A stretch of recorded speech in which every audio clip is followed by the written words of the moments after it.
Hola, soy Elena. Anoche vi cómo la justicia, esa misma a la que le dediqué 40 años de mi vida, me escupía en la cara en la fría sala de espera de una estación de policía. Me trataron como si no fuera nadie, como si mi única identidad fuera la de una anciana asustada y sin importancia. ¿Alguna vez te has sentido invisible a los ojos de alguien que tiene poder sobre ti? Antes de que te cuente cómo un Mercedes-Benz brillante se convirtió en el símbolo de mi humillación y despertó algo que creía dormido para siempre, déjame un comentario diciendo desde dónde me estás viendo y suscríbete al canal. Créeme, no querrás perderte lo que sucede cuando una madre olvidada recuerda quién es en realidad y decide que ya ha tenido suficiente. Todo comenzó con una llamada telefónica que rompió la paz de mi retiro en Coral Gables. Era una voz oficial, sin emociones, informándome que mi hijo, Mateo, había sido arrestado. La acusación era tan absurda que por un momento pensé que era una broma de mal gusto. Fraude en un proyecto inmobiliario de lujo. Mateo, mi Mateo, el arquitecto más íntegro y meticuloso que he conocido, acusado de algo así.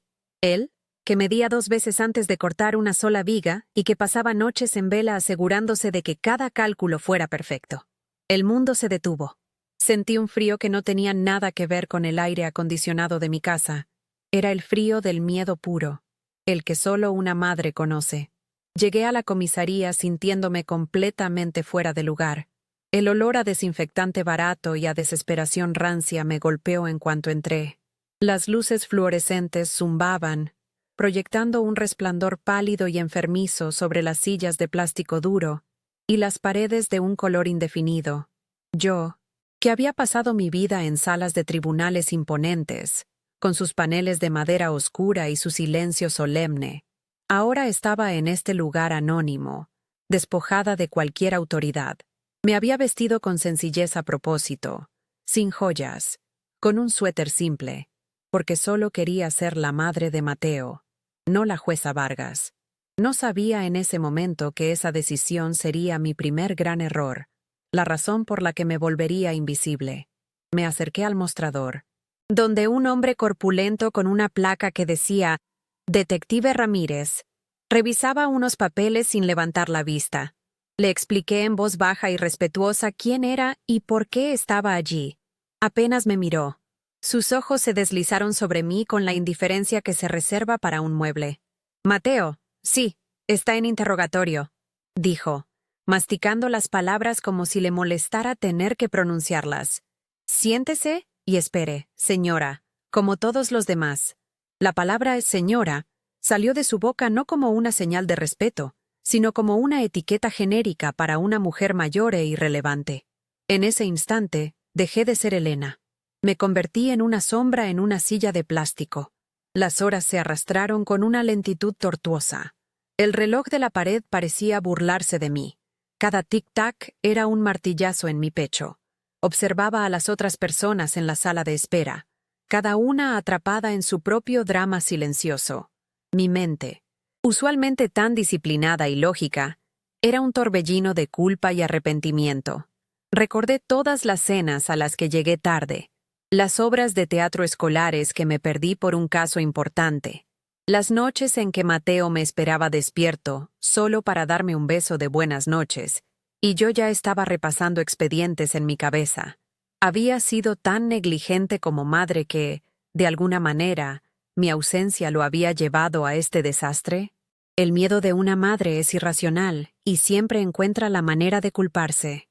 Después de lo que pareció una eternidad, me levanté y volví a acercarme al escritorio del detective Ramírez.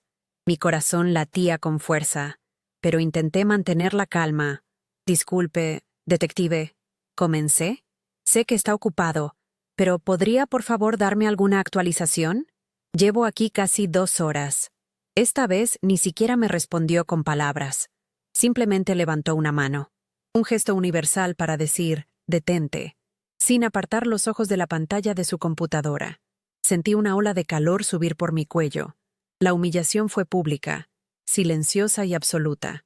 Los otros en la sala de espera desviaron la mirada, incómodos. Me sentí pequeña, frágil y, sobre todo, increíblemente vieja. La invisibilidad de la vejez es un tipo de violencia sutil que nadie te advierte. Un recuerdo fugaz me asaltó con una claridad dolorosa. Mateo. Con apenas 7 años, se había caído de su bicicleta y se había raspado la rodilla. Corrió hacia mí, llorando más por el susto que por el dolor. Lo abracé, limpié la herida, le puse una curita de superhéroe y le dije que todo estaría bien, porque mamá estaba allí para arreglarlo, y él me creyó. En ese momento, yo era su ancla, su refugio, la persona más poderosa de su universo. ¿Dónde estaba esa mujer ahora? Aquí, en esta comisaría, no podía arreglar nada. No podía ni siquiera conseguir que un detective me mirara a los ojos. La impotencia era un veneno que se extendía lentamente por mis venas, paralizándome. Justo en ese momento, vi movimiento al final del pasillo. 2 oficiales escoltaban a mi hijo. Llevaba las manos esposadas a la espalda. Nuestros ojos se encontraron por un segundo que duró 1000 años. Vi en su mirada una mezcla de miedo, confusión y una pregunta desesperada. «Mamá, ¿qué está pasando?» Yo solo pude devolverle una mirada que intentaba transmitir una fuerza que ya no sentía, una promesa de que lo sacaría de allí, aunque no tenía ni la más remota idea de cómo. Ver las esposas en las muñecas del hombre que había enseñado a atarse los zapatos fue como si me arrancaran el aire de los pulmones. No era un acusado, no era un sospechoso, era mi niño, y le estaban haciendo daño. Esa imagen, la del metal frío rodeando sus muñecas, fue la chispa que encendió algo dentro de mí.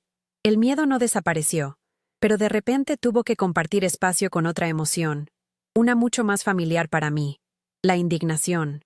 No era solo la furia de una madre leona, era la ira fría y precisa de una profesional de la ley que reconoce una injusticia flagrante cuando la ve. El procedimiento estaba mal, el trato era inhumano. La presunción de inocencia se había tirado por la ventana. La madre asustada seguía temblando en su silla, pero muy en el fondo, en un rincón de mi mente que llevaba años en silencio, la jueza Elena Vargas comenzaba a despertar, y ella no estaba nada contenta. Me senté de nuevo en esa silla de plástico, sintiendo cómo el frío del material se filtraba a través de mi ropa y se instalaba en mis huesos. Intentaba aferrarme a la lógica, a la fe en el sistema que yo misma había ayudado a construir y a defender durante 4 décadas. Me repetía una y otra vez que los procedimientos existen por una razón, que la presunción de inocencia es la piedra angular de nuestra justicia. Pero cada vez que miraba al detective Ramírez, con su aire de hastío y su evidente desprecio por la gente común que llenaba aquella sala, una parte de esa fe se desmoronaba. Él no veía a una ciudadana preocupada, ni siquiera a una madre angustiada. Veía un obstáculo, una interrupción en su noche, una anciana más en una lista interminable de problemas que preferiría no tener. Era la burocracia en su forma más insensible y humana. La impotencia es un sentimiento extraño cuando has pasado toda tu vida adulta en una posición de poder. En mi tribunal, mi palabra era ley. El silencio se imponía cuando yo entraba en la sala. La gente se ponía de pie. No era por mí, Elena, sino por lo que representaba: la autoridad, el orden, la justicia imparcial. Aquí, en este limbo de luces parpadeantes y olor a café quemado, no representaba nada. Era menos que un número de expediente. El recuerdo de mi hijo confiando en mí, creyendo que yo podía solucionar cualquier cosa, ahora me quemaba por dentro. ¿Cómo podía solucionar esto si ni siquiera podía conseguir que un hombre me dirigiera la palabra? La distancia entre la jueza que fui y la mujer que era en ese momento se sentía como un abismo insondable. Pasó otra hora. La sala de espera se fue vaciando lentamente, dejando un eco de desesperación en el aire. Cada persona que se iba, ya fuera con un familiar liberado o con la noticia de que tendría que pasar la noche allí, se llevaba un pedazo de la poca esperanza que quedaba en el ambiente. Yo permanecía inmóvil, un faro solitario en un mar de indiferencia. Mi mente, entrenada para analizar hechos y pruebas, ahora solo podía repasar mi vida con Mateo, buscando una falla, una grieta por donde se hubiera colado este desastre. ¿Fue esa vez que cancelé nuestras vacaciones en Los Cayos por un juicio de último momento? ¿O todas las veces que respondía a sus preguntas sobre su día con un «ajá», distraído mientras leía un informe? La culpa es una torturadora experta, y esa noche estaba haciendo su mejor trabajo. Mi mirada se fijó en un calendario colgado torcido en la pared. Era de una aseguradora local, con una foto genérica de un faro en una costa rocosa. ¡Qué ironía! Se suponía que yo debía ser el faro de mi hijo, guiándolo a través de las tormentas. Y en cambio, estábamos ambos naufragando, y yo ni siquiera podía encontrar un bote salvavidas. El zumbido de la máquina de refrescos en la esquina se convirtió en una banda sonora monótona para mi angustia. Cada detalle de esa sala parecía diseñado para recordarme mi insignificancia. Las manchas en el techo, el suelo de linóleo desgastado, la forma en que la luz hacía que todo pareciera sucio y triste. Era un lugar sin dignidad, y sentía que me la estaban robando a mí también, poco a poco, con cada minuto que pasaba. De repente, el monótono silencio de la noche fue interrumpido por el sonido suave y potente de un motor de lujo.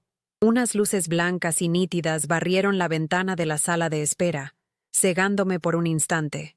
A través del cristal, vi cómo un Mercedes-Benz clase S, de un color negro tan profundo que parecía absorber la luz, se detenía justo frente a la entrada principal, en un lugar claramente marcado como «solo vehículos policiales».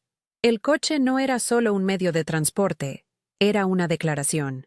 Brillaba bajo las luces de la calle con una arrogancia silenciosa, completamente fuera de lugar en el estacionamiento lleno de autos viejos y patrullas abolladas.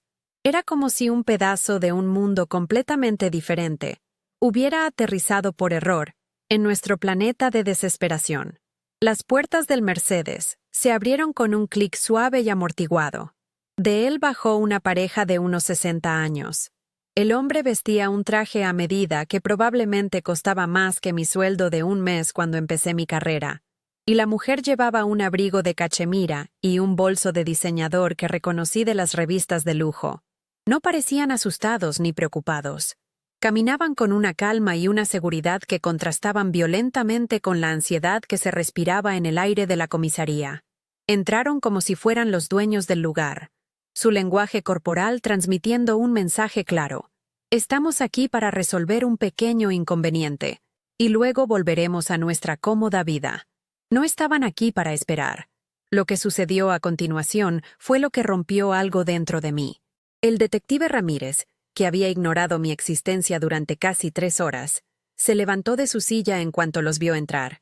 Una sonrisa servil se dibujó en su rostro. «Señor y señora de la Torre, qué bueno verlos.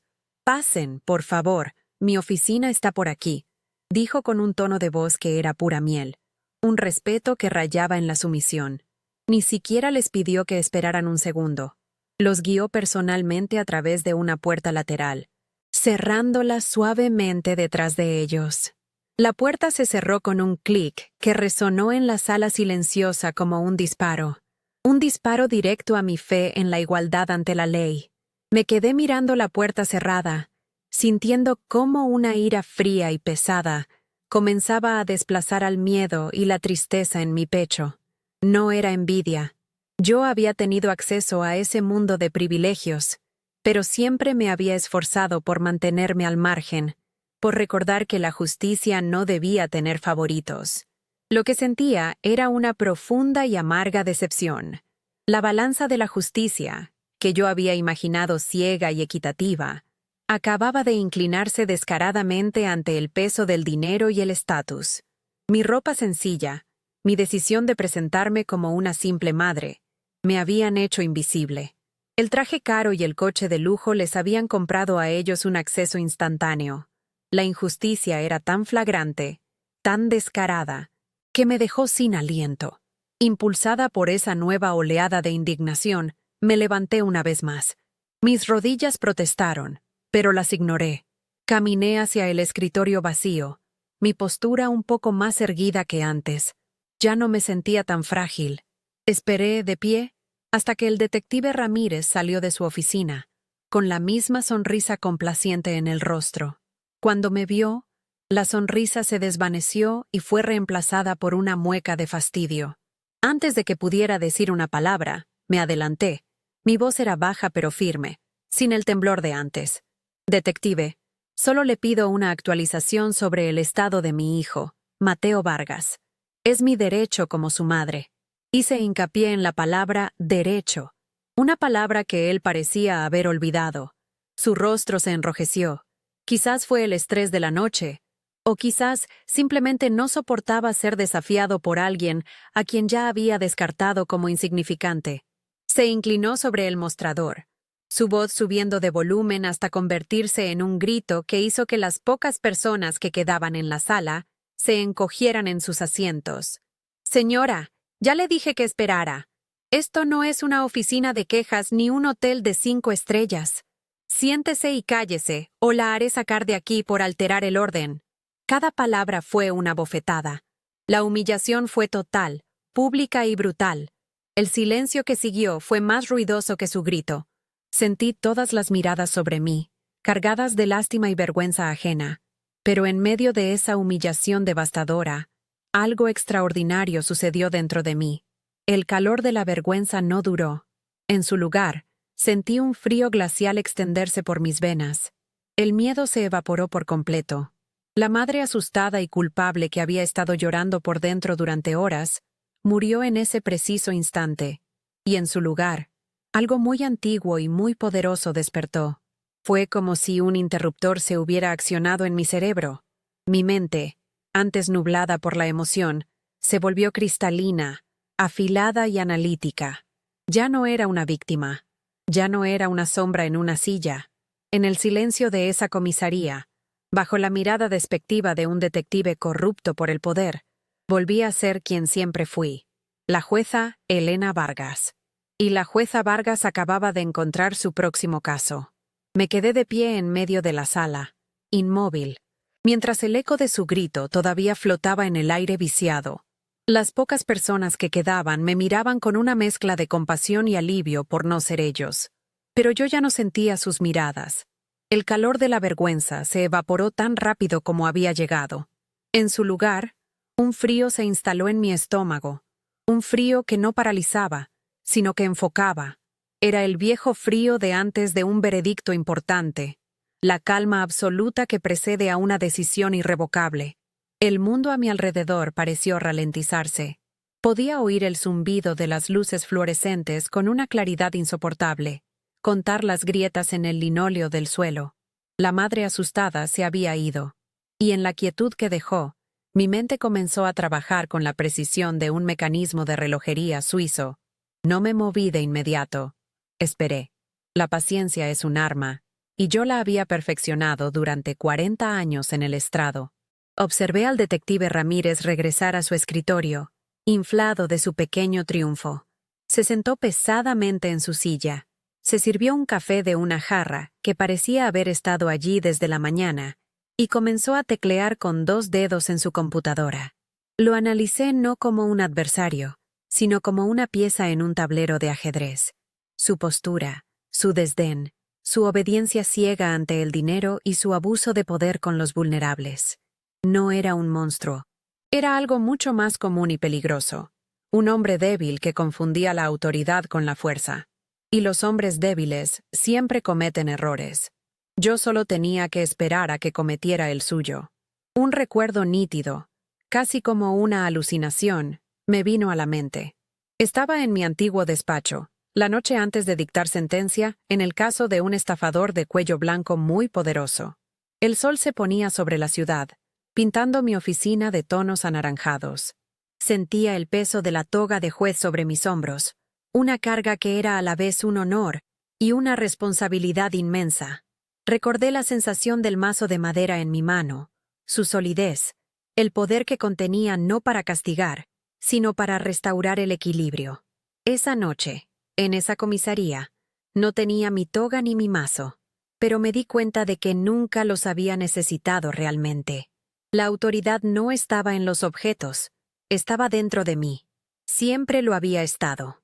Solo había olvidado cómo usarla. Lentamente, Como si despertara de un largo sueño, enderecé la espalda. Mis hombros, que habían estado encorvados por el peso de la preocupación, se cuadraron. Alicé mi suéter simple, no por vanidad, sino como un gesto de preparación, como un soldado que revisa su uniforme antes de la batalla. Mi respiración se volvió profunda y regular. Ya no miraba al suelo. Levanté la barbilla y mis ojos se fijaron en la puerta cerrada de la oficina del detective. La misma puerta por la que la adinerada pareja del Mercedes había entrado con tanta facilidad. La puerta ya no parecía una barrera infranqueable. Ahora la veía por lo que era. Simplemente un obstáculo de madera y metal que estaba a punto de quitar de mi camino. No había ira en mi corazón. Solo una claridad de propósito tan pura y afilada como un trozo de cristal. Comencé a caminar. No era el paso vacilante de la anciana que había llegado hacía horas, sino el avance medido y deliberado de alguien que sabe exactamente a dónde va y por qué. El sonido de mis zapatos planos sobre el suelo de linóleo era el único ruido en la sala silenciosa. Tac, tac, tac. Cada paso era una afirmación, una declaración silenciosa de intenciones. Vi de reojo cómo el detective Ramírez levantaba la vista de su pantalla. Una expresión de incredulidad y fastidio comenzando a formarse en su rostro. Probablemente pensó que iba a suplicarle de nuevo, a causarle más problemas. Dejé que lo pensara. La subestimación es la mejor capa de invisibilidad que uno puede tener, y yo estaba a punto de usarla a mi favor por última vez. Cuando pasé junto a su escritorio, mi mirada se desvió por una fracción de segundo. Sobre un montón de papeles desordenados, había un marco de fotos digital. En él, rotaban imágenes de un hombre sonriente con dos niños pequeños en una playa, una mujer que supuse era su esposa, una foto de un perro Golden Retriever. Era él, el detective Ramírez, en otro universo. Un universo donde era un padre, un esposo, un hombre con una vida, con gente a la que amaba y, sin duda, con miedos. Esa imagen no me ablandó. Al contrario, me dio la pieza final que necesitaba. Entendí que su arrogancia no era más que una armadura para ocultar su propia vulnerabilidad, y yo sabía exactamente dónde golpear para que esa armadura se hiciera añicos sin necesidad de levantar la voz. Él se puso de pie a medias, abriendo la boca para gritarme de nuevo. «Señora, le advertí que…», comenzó a decir, su voz ya cargada de irritación, pero no le di tiempo a terminar la frase. No lo miré. Mis ojos estaban fijos en la puerta de su oficina como si él no fuera más que un mueble en mi camino. Mi silencio, mi falta de reacción a su amenaza, pareció descolocarlo más que cualquier grito o súplica. Se quedó con la palabra en la boca, confundido. La dinámica de poder en esa sala acababa de cambiar, y él fue el último en darse cuenta. Ya no era una anciana indefensa pidiendo ayuda. Era una fuerza de la naturaleza a punto de entrar en su pequeño y miserable reino. Llegué a la puerta. No dudé. Mi mano, que antes temblaba de miedo, ahora estaba firme. La apoyé en el frío metal del pomo. En ese instante, no pensaba en Mateo, ni en la injusticia, ni en el Mercedes de lujo. Mi mente estaba completamente en blanco, enfocada en un solo punto, en un solo acto. Iba a abrir esa puerta. Iba a entrar en esa oficina, y le iba a recordar a ese hombre, y a mí misma, quién era yo en realidad. La jueza no pide permiso. La jueza no espera a ser invitada. La jueza actúa porque es su deber. Y mi deber, en ese momento, era descubrir la verdad y liberar a mi hijo. Todo lo demás era simplemente ruido. Justo cuando mi mano se aferró al pomo, la puerta se abrió desde adentro. La pareja adinerada, el señor y la señora de la Torre, salieron. Él tenía una expresión de alivio, y ella le susurraba algo al oído. Pasaron a mi lado sin siquiera verme, envueltos en su burbuja de privilegio y en el caro perfume que ella llevaba. El detective Ramírez los acompañó hasta la puerta principal, sonriendo y asintiendo con la cabeza. «No se preocupen, todo se resolverá discretamente», le oí decir. Esa palabra, discretamente, fue como echar gasolina al fuego helado que ardía dentro de mí. La justicia para ellos era un servicio privado y a la carta. Mi justicia, en cambio, iba a ser pública y contundente. Esperé a que la puerta principal se cerrara tras ellos, dejando la sala de espera de nuevo en un silencio tenso. El detective Ramírez se dio la vuelta, y su sonrisa servil se desvaneció al verme allí, de pie, junto a la puerta de su oficina, como una estatua silenciosa. Su rostro pasó de la confusión a la ira. «Mire, señora, ya basta. O se sienta o la arresto por desacato», espetó, señalando la silla de plástico con un dedo tembloroso. Fue entonces cuando lo miré directamente a los ojos por primera vez en toda la noche. Y por primera vez, él vio algo en los míos que lo hizo retroceder un paso. No vio miedo. No vio súplica.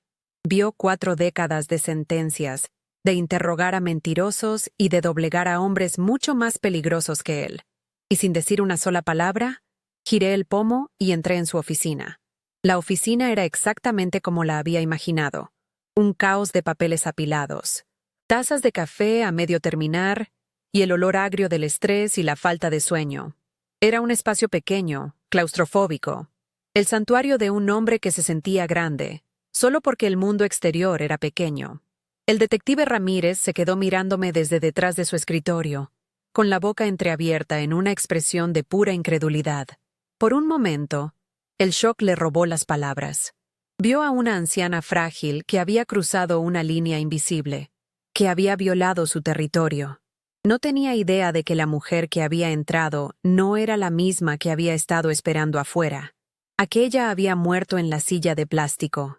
Esta era alguien completamente diferente, alguien a quien él no estaba preparado para enfrentar. Cerré la puerta detrás de mí. No la golpeé. La cerré con una suavidad deliberada, y el clic del pestillo al encajar sonó en el silencio tenso como el cerrojo de una celda.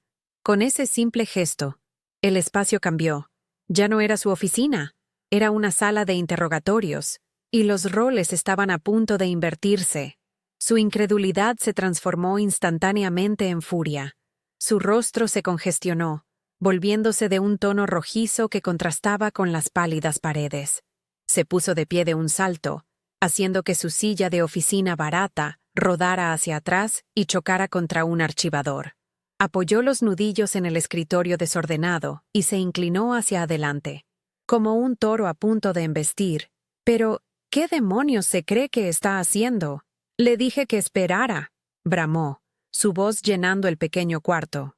Él gritaba, pero yo no oía las palabras. Oía el miedo debajo de ellas, la inseguridad. Oía a un hombre cuya única herramienta era la intimidación, y que entraba en pánico cuando esa herramienta fallaba. Mientras su saliva volaba por el aire, yo lo observaba con una calma que parecía enfurecerlo aún más. Analicé la gota de sudor que comenzaba a formarse en su sien, la forma en que su corbata mal anudada parecía estrangularlo, el ligero temblor en la mano que tenía apoyada sobre una pila de expedientes. No veía a un oficial de la ley, veía un caso, veía a un hombre acorralado, no por mí, sino por sus propias decisiones, por su propia debilidad moral. La jueza dentro de mí estaba tomando notas, archivando cada detalle para el veredicto que se avecinaba.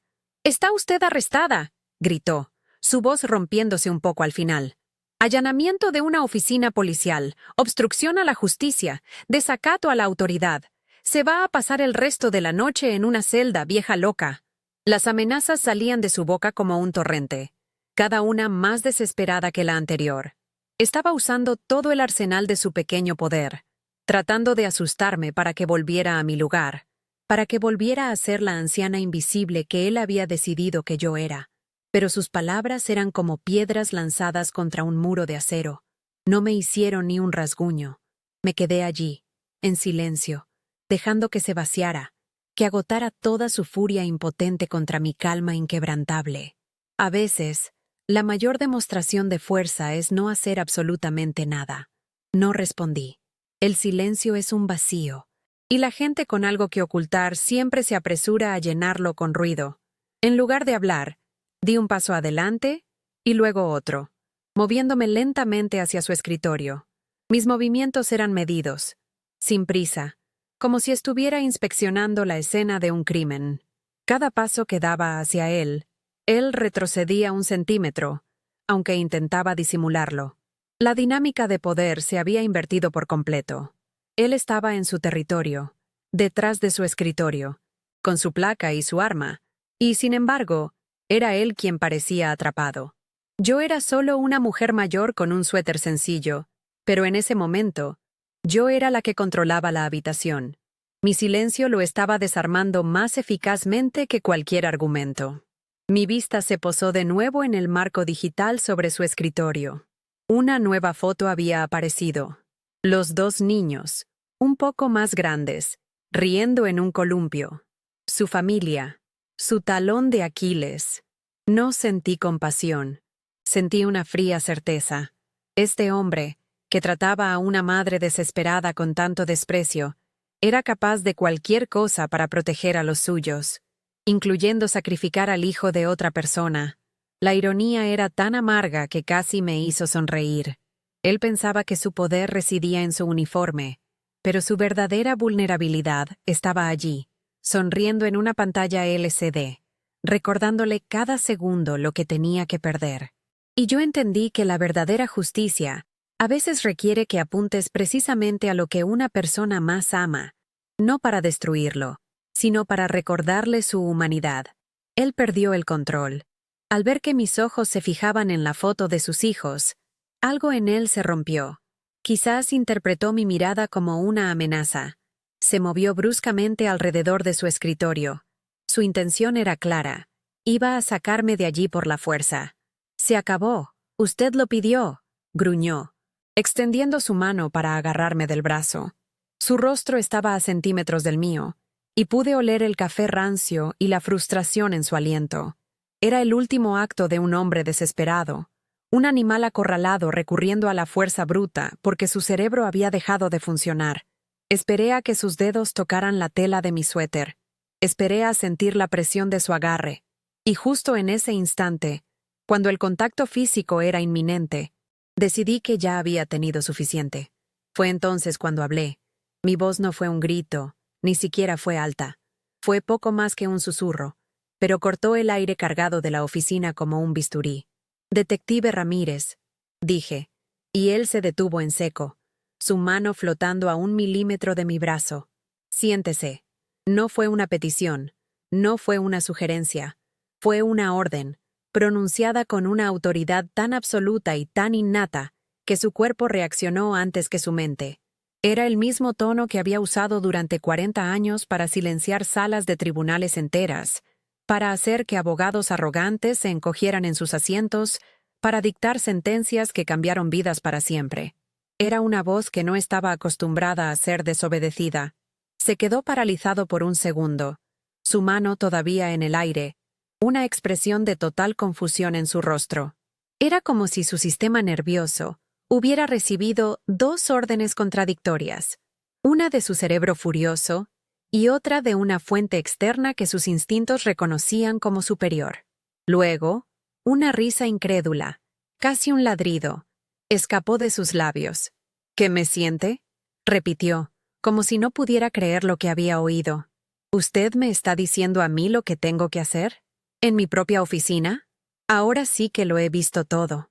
Se irguió, inflando el pecho, listo para demostrar quién mandaba. Era el último destello de su arrogancia, el momento justo antes de que su mundo se derrumbara por completo. Y yo sabía que había llegado el momento. Lentamente, sin apartar mis ojos de los suyos, llevé mi mano a mi bolso. No era un bolso de diseñador como el de la señora de la Torre. Era un bolso viejo, de cuero gastado, que me había acompañado durante años. Él observó mi movimiento, una nueva chispa de incertidumbre en su mirada. ¿Qué podía sacar de allí una anciana que lo cambiara todo? ¿Un teléfono para grabar? ¿El número de un abogado? Mis dedos se cerraron alrededor de un objeto pequeño, frío y pesado. Lo sentí familiar en mi palma, el peso de toda una vida de servicio, de decisiones difíciles y de una fe inquebrantable en la ley, incluso cuando los hombres la traicionaban. Saqué la mano del bolso, con el puño cerrado, y la moví lentamente sobre el desorden de su escritorio, preparándome para poner la verdad sobre la mesa. Abrí la mano lentamente, con un control que no sabía que aún poseía. No había prisa.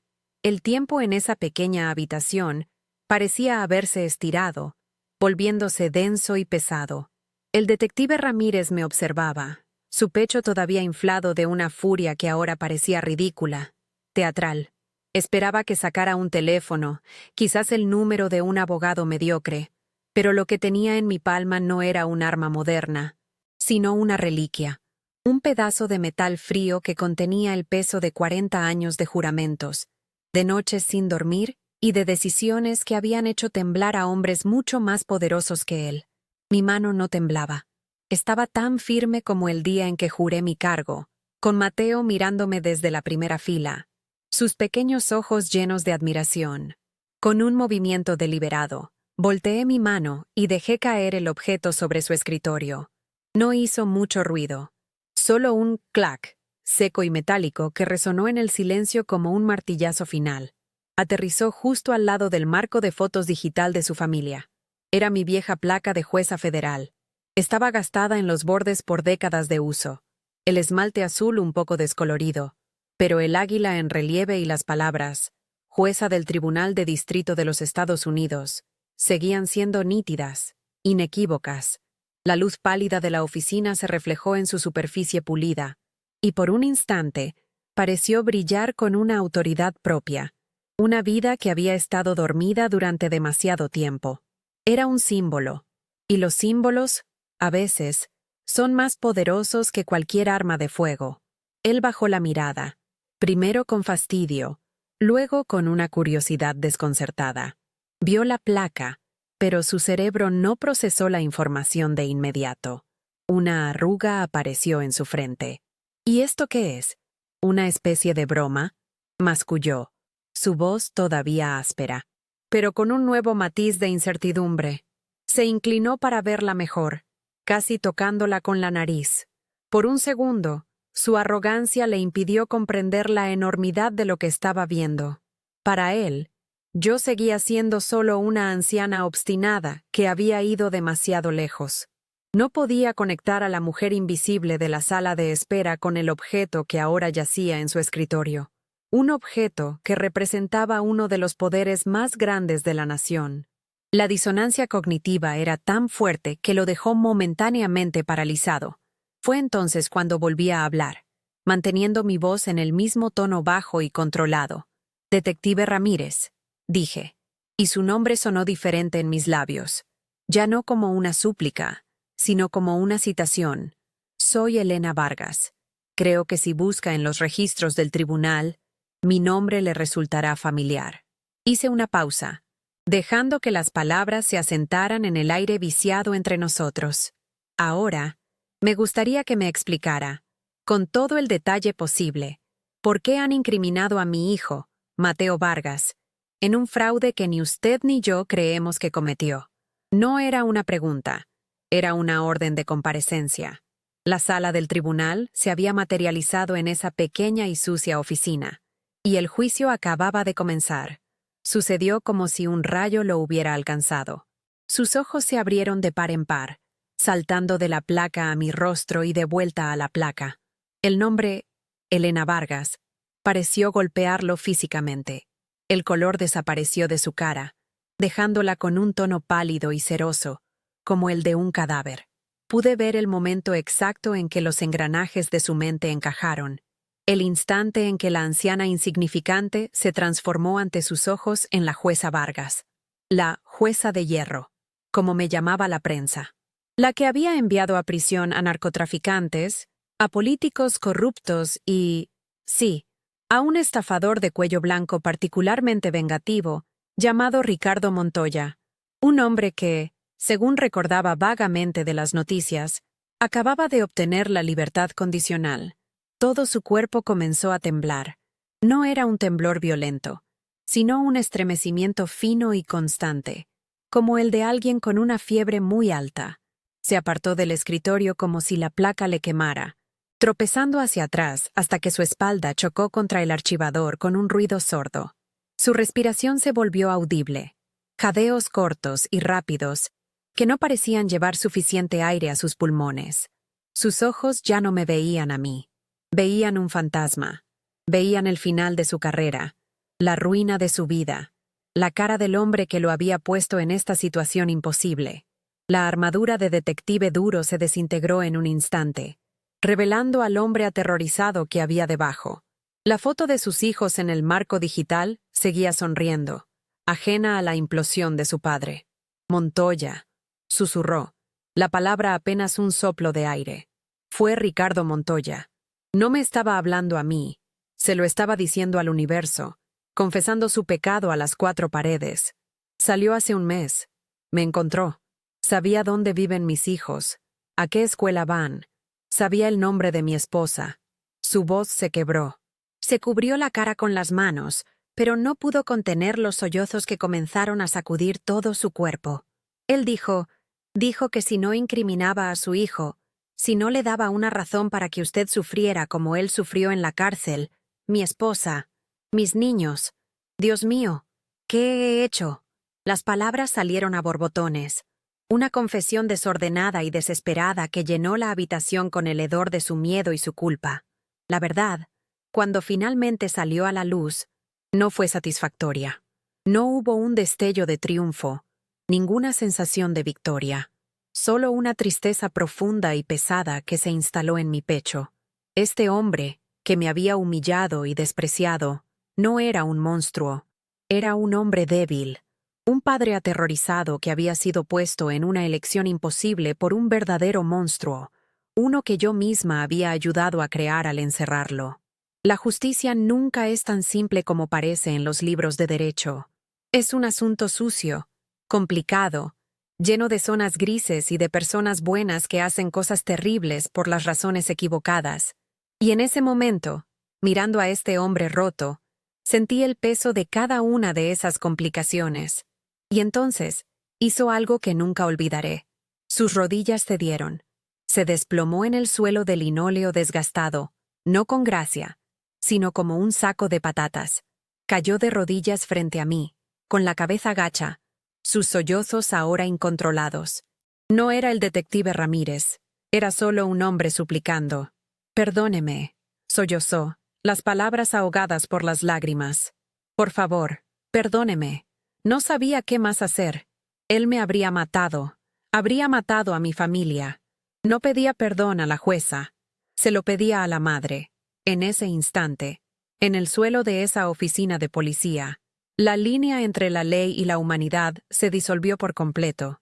Me quedé allí, de pie sobre él, sintiéndome increíblemente cansada. La adrenalina que me había sostenido se desvaneció, dejándome solo con el dolor sordo de la noche. Miré la placa sobre el escritorio, luego al hombre que lloraba a mis pies, y finalmente a la foto de sus hijos sonrientes. No sentía ira, ni siquiera lástima. Sentía una profunda y abrumadora compasión. Compasión por mi hijo, que estaba en una celda por un crimen que no cometió. Compasión por este hombre, que había traicionado todo lo que juró proteger por amor a su familia.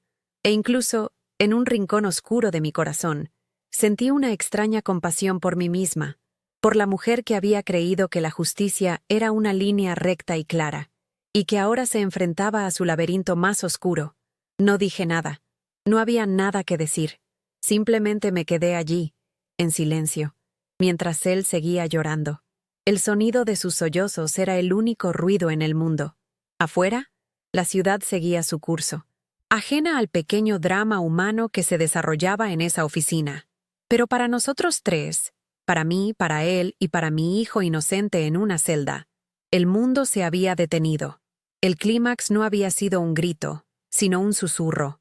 No había sido una explosión, sino una implosión silenciosa. La justicia no había llegado con el sonido de una sirena, sino con el llanto de un hombre arrodillado. Y yo sabía, con una certeza que me helaba los huesos, que aunque la batalla de esa noche había terminado, la guerra apenas estaba comenzando. Me incliné, no para consolarlo, sino para recoger mi placa del escritorio. El metal se sentía frío y pesado en mi mano, un ancla en la tormenta de su desesperación. Lo guardé de nuevo en mi bolso con un gesto lento y deliberado. Luego, miré al hombre derrumbado en el suelo. «Levántese, detective», dije. mi voz sin rastro de compasión ni de ira, solo el tono neutro de alguien que da una instrucción que debe ser obedecida. Llorar no va a sacar a mi hijo de esa celda ni a usted del problema en el que se ha metido. Tiene exactamente una oportunidad para hacer lo correcto. Y esa oportunidad comienza ahora. Él levantó la vista, su rostro manchado de lágrimas y mocos, y en sus ojos vi el terror de un hombre que se ahoga y que acaba de ver una mano extendida. No una mano amiga, sino una que le ofrecía la única salida posible. Él se puso de pie con dificultad, usando el escritorio como apoyo. Sus piernas temblaban tanto que apenas lo sostenían. Se secó la cara con el dorso de la mano como un niño. Sin decir una palabra más, saqué mi teléfono y marqué un número que no había usado en años. El número personal del fiscal del distrito. David, soy Elena Vargas. Te pido disculpas por la hora, pero necesito que escuches una confesión de un detective de la policía de Miami-Dade sobre un caso de extorsión y obstrucción a la justicia que involucra a Ricardo Montoya.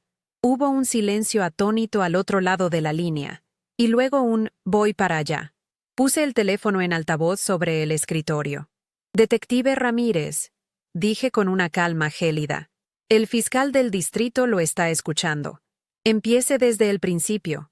Y él, con la voz rota, comenzó a hablar, desmoronando la mentira que casi destruye a mi familia. La liberación de Mateo no fue un momento de alegría cinematográfica. Fue un proceso lento y burocrático, incluso con la intervención del fiscal. Vi cómo le quitaban las esposas bajo las luces fluorescentes, cómo le devolvían sus efectos personales en una bolsa de plástico. Cuando finalmente caminó hacia mí por el pasillo, su rostro no mostraba alivio, sino una profunda confusión y agotamiento. Lo abracé, y sentí lo tenso que estaba su cuerpo, como un resorte a punto de romperse. «Ya pasó, mi amor. Vamos a casa», le susurré al oído. No necesitaba saber los detalles en ese momento. Solo necesitaba sentir que estaba a salvo, que su madre, la mujer que a menudo había estado ausente, estaba allí para él, de una manera en que nunca antes lo había estado. La justicia podía esperar unas horas. Mi hijo no. Salir de esa comisaría fue como atravesar un portal a otro mundo. Los pocos oficiales que quedaban en el turno de noche nos miraban de reojo, susurrando entre ellos.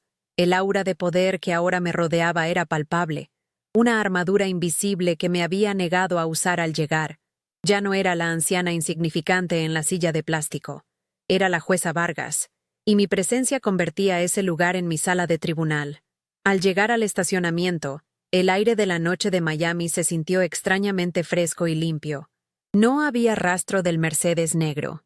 Habían desaparecido, borrados de la escena, un recordatorio fugaz de un sistema de justicia paralelo que, solo por esa noche, había sido derrotado. Subimos a mi viejo sedán, un coche que no gritaba poder, sino que susurraba una vida de trabajo duro y discreción. El viaje de regreso a Coral Gables fue mayormente en silencio. Mateo miraba por la ventana las calles vacías de la ciudad dormida, procesando el torbellino de las últimas horas. Finalmente, rompió el silencio, su voz apenas un murmullo. «Mamá, ¿qué pasó ahí dentro? ¿Qué hiciste?» No le conté toda la historia, no era el momento. Solo puse mi mano sobre la suya, que descansaba en la consola central. Hice lo que cualquier madre haría, Mateo. Y luego, hice lo que tenía que hacer como jueza. Me miró, y por primera vez en mucho tiempo, vi en sus ojos no solo amor filial, sino una nueva forma de respeto. Una comprensión de que la mujer sentada a su lado era mucho más de lo que él había imaginado.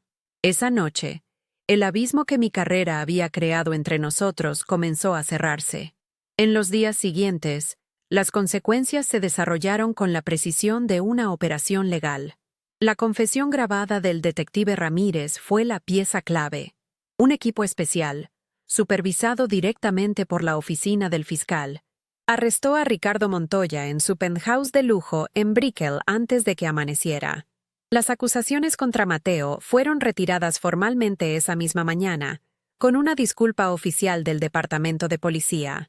Montoya, enfrentado a cargos de extorsión, manipulación de testigos y conspiración, vio cómo su libertad condicional era revocada de inmediato. Volvió a la cárcel, esta vez probablemente para siempre, no por el fraude financiero por el que lo sentencié años atrás, sino por su arrogancia, por creer que podía usar el miedo de un padre para vengarse de mí. Subestimó a una madre y a una jueza. En cuanto al detective Ramírez, cumplí mi palabra. Testificó contra Montoya, proporcionando cada detalle sórdido del chantaje. Su cooperación fue total y sin reservas. En su audiencia, solicité hablar con el juez, no para pedir clemencia, sino para pedir contexto. Expliqué las amenazas contra su familia, la presión insoportable a la que fue sometido. No lo justifiqué, pero lo humanicé. Perdió su placa de detective y fue degradado a un trabajo administrativo en los archivos, un purgatorio profesional. Pero evitó la cárcel. Su familia no fue destruida. Algunos lo llamaron debilidad por mi parte. Yo lo llamé justicia. La ley sin compasión es solo una forma organizada de venganza. Y yo ya había visto suficiente de eso para toda una vida. Un mes después, estaba sentada en el porche trasero de mi casa, viendo a Mateo dibujar unos planos para un nuevo proyecto. El sol de la tarde se filtraba a través de las hojas de las palmeras. Había una paz entre nosotros que no recordaba haber sentido antes. Él levantó la vista de su trabajo y me sonrió. ¿Sabes, mamá? Por primera vez, entiendo por qué amabas tanto tu trabajo. No se trataba del poder, ¿verdad? Se trataba de poner las cosas en su sitio. Asentí, sintiendo un nudo en la garganta. No necesitaba responder. Él lo había entendido. El respeto que ahora me tenía no era por la jueza imponente, sino por la mujer que había enfrentado la oscuridad y había elegido la luz, no solo para su hijo, sino también para el hombre que casi nos destruye. A veces, por la noche, saco mi vieja placa del cajón donde la guardo. No la miro con orgullo, sino con una especie de asombro reverente. Esa noche, en esa comisaría, no fui yo quien la usó como un arma. Fue ella la que me recordó quién era yo cuando lo había olvidado. Me recordó que la verdadera autoridad no viene de una toga o un título, sino de la claridad moral para actuar cuando todos los demás están paralizados por el miedo o la indiferencia. No me siento como una heroína. Me siento como una mujer que fue empujada al borde del abismo y, en lugar de caer, recordó que sabía cómo volar. Y ese es un conocimiento que, una vez recuperado, nunca más se olvida. Si conoces a alguien que necesita escuchar este mensaje de confianza en sí mismo, por favor, comparte este video. No olvides suscribirte para más historias sobre cómo encontrar tu propio camino, incluso cuando no es el que los demás esperan. Gracias por escuchar. Aquella noche en la comisaría, en esa silla de plástico fría y anónima, aprendí la lección más importante de mi vida. Una que no estaba en ningún libro de leyes ni en ninguna sentencia que dicté. Aprendí que la verdadera autoridad no te la da una toga, ni una placa, ni un título colgado en la pared. La verdadera autoridad, la que nadie te puede quitar, nace en el momento exacto en que te sientes más invisible. Nace cuando el mundo te mira y no ve nada. Y tú, en lugar de encogerte, decides mostrarles quién eres en realidad. Es una fuerza que no grita, sino que susurra con una calma aterradora. Una certeza que viene de saber que, aunque te hayan quitado todo, todavía te tienes a ti misma. Y eso, a veces, es más que suficiente. Siempre creí que la justicia era una balanza perfectamente equilibrada, un concepto puro y abstracto. Pero esa noche la vi de cerca, y me di cuenta de que no es así. La justicia tiene rostro humano, tiene miedo, comete errores, y a veces se arrodilla y llora. El detective Ramírez no era un villano de película. Era un padre aterrorizado, una pieza rota en un juego mucho más grande. Entender eso no lo disculpó, pero me obligó a ver que la ley no puede ser solo un martillo para castigar. A veces, debe ser una mano que distingue entre la maldad pura y la debilidad humana. La verdadera sabiduría no está en aplicar la regla ciegamente, sino en saber cuándo el corazón debe guiar la sentencia. Una de las ironías más grandes de esa experiencia fue descubrir el poder que hay en ser subestimada. Durante horas, mi invisibilidad fue mi prisión. Me sentí pequeña, vieja e irrelevante. Pero cuando decidí actuar, esa misma invisibilidad se convirtió en mi mejor arma. Nadie esperaba nada de la anciana del suéter sencillo. Nadie vio venir a la jueza que se escondía detrás de ella. Y eso me dio la ventaja. Nos pasamos la vida tratando de que nos vean, de que reconozcan nuestro valor. Pero a veces, el mayor poder reside en moverse por las sombras, en observar desde un lugar donde nadie te presta atención. Porque es desde allí, desde la invisibilidad, desde donde se puede ver la verdad con más claridad. Cuando vi al detective Ramírez derrumbarse, tuve su carrera, su futuro y el de su familia en la palma de mi mano. Una parte de mí, la parte herida y humillada, quería aplastarlo. Quería hacerle sentir una fracción del dolor y el miedo que mi hijo y yo habíamos sentido. Pero entonces miré la foto de sus hijos, tan inocentes, y entendí que la venganza es un círculo que nunca termina. Destruirlo a él no iba a sanar mi herida, solo iba a crear una nueva en su familia. La decisión más difícil, y la más poderosa, no fue la de exponerlo, sino la de ofrecerle una salida, no por él, sino por mí. Porque elegir la compasión cuando tienes todo el poder para la venganza es el acto de justicia más puro que existe. Curiosamente, la noche que casi pierdo a mi hijo fue la noche en que lo recuperé de verdad. Durante años, mi carrera había sido un muro invisible entre nosotros. Él veía a la jueza, a la mujer ocupada y distante, y yo sentía la culpa de no haber sido suficiente madre. Pero en esa comisaría, cuando me vio luchar por él, no con el poder de mi antiguo cargo, sino con la fuerza desnuda de mi amor, algo cambió para siempre. Él finalmente vio a la mujer detrás de la toga, y yo finalmente me perdoné por no haber estado siempre allí. A veces, las peores crisis no vienen a destruirnos, sino a derribar los muros que nosotros mismos hemos construido, para que podamos volver a encontrarnos. Todos nosotros, en algún momento de nuestras vidas, nos hemos sentido como yo en esa sala de espera, invisibles, ignorados, sin poder.